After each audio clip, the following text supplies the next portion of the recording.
Portugal are making the final of the Euros. I know that may be a bit too much to go through, and I may be looking ahead.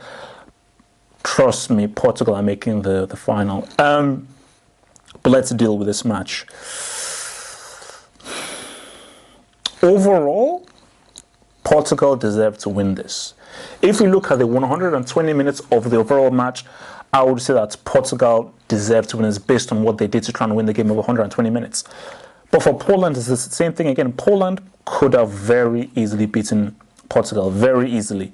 They had the counter-attack, they had the players, they had the opportunities, even in extra time. But it was their mentality.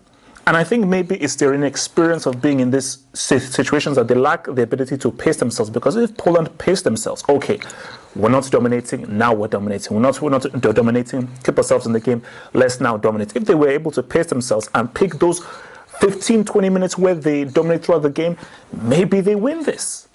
But they sat back, and I think that they were too conservative, because what I always say is that penalties is a gamble. You should never, ever, ever try and play for penalties, ever, because you're gambling. It's a gamble. It's a lottery.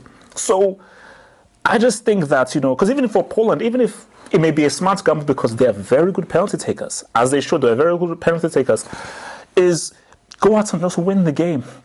Go out and win the game. Move forward. And I think if Poland really moved forward and really tried to push more men forward to really try and win that game, I think they'd have won this, So obviously Lewandowski scored, so it would have been crazy if he hadn't scored. But I think you're looking at Portugal.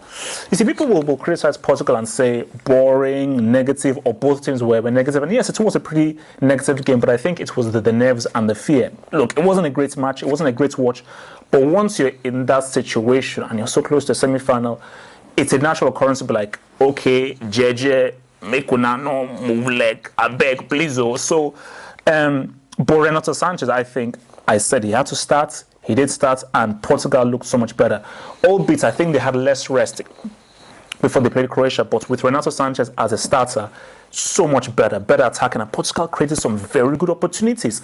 But even despite the Renato Sanchez goal, which was a good G, he makes Portugal look good, and they actually look like a team that can actually do something. But I think extra time, they sort of sat back a bit, and they were like, okay, let's just not, try and make any mistakes. But I think Cristiano had a lot of chances. Let's be fair, yeah, Poland could have won, but hence why I felt that Portugal were the better team overall, because Cristiano had 3 amazing, as in it's just clear-cut amazing chances. Like, you're looking at that pass that Moutinho made to him, that's a one-on-one. Like, he makes any connection with that, it's too hard for Fabianski to miss. So, as I say again, man, this isn't a Cristiano leading Portugal through it. This is a team effort. This is a team effort. So if it ends up with Portugal winning the Euros, I ain't giving this to Cristiano. This is a team effort. As in, for me, Renato Sanchez, he's a better player than Cristiano. Cristiano is a better goal scorer, even if he's not really scoring goals. But Renato Sanchez, already, even at 18 years old, he's for me, he's one of the best players for Portugal alongside Pepe. And Pepe was man of the match. He was man of the match. This guy has just evolved into an amazing defender. His reading of the game is amazing. Do not let his face and his Mickey Mouse teeth fool you. This guy is an intelligent defender who reads the game supremely well. So I think, for overall, Poland, I think 2 years' time, these guys will be very good. This is a very good team. Milik, again, I don't know. I think Milik reminds me of Mkhitaryan. He gets himself in very good situations, but he just can't. He just lacks that cutting edge, and he needs to work. That's just a part of the game he needs to work on. But Poland, this is a very good team. This is a very talented team.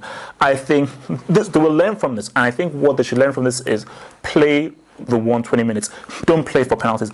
Play the 120 minutes and pick those moments in which you can pounce and win the game. Always try and win the game. Always try and win the game. Don't play for penalties. But as for Portugal, I told you, I've been watching football for a long time. I know the sport in and out. And when I see things, listen to me, there is something about Portugal that they have that kind of winning gene within them. Yes, penalties is a bit of a risky thing, but especially now that I think Renato Sanchez is now a starter, they look much better in attack. Defense, Pepe is just holding it down like that. I think Jamari, I think he needs to step off. William Cavalli is a big miss. But there's just something about this team that they know they're going to win and they know how to win games. And as I said, I don't know whether they win a final. But in a final, it's anybody's game. I still think whoever comes out on the right side of the draw wins the final. But in a final, it's anybody's cookie. Who'd have thought that Portugal would have lost that final against Greece? They lost it. And even if they meet Belgium or Wales, I just think there's something about this Portuguese team. There is a belief about this Portuguese team. There is experience in this Portuguese team. They've been in this position before. Belgium and Wales, that semi-final is a new thing. So for Portugal, they will be heavy favourites against whoever they meet in the semi because of their experience, because of a belief I see going through. And I think for Quaresma, just to end on it, as I say, I thought Quaresma would be an amazing player, and I think he's one of the greatest losses that football has had of like what he could have been potentially. And again, 2 games in a row now, he's now come up with the decisive winning G. And again, penalty, all the pressure upon him. What an amazing penalty to finish this off with. So I think Quaresma's having a little kind of a reincarnation late in his career. But I think for Portugal, man, they haven't won a game yet in 90 minutes. They've still not won a game yet in 90 minutes. And, they've only won 1 game so far. All the games they've ever drawn or gone to penalty spots, they're in the semi-finals.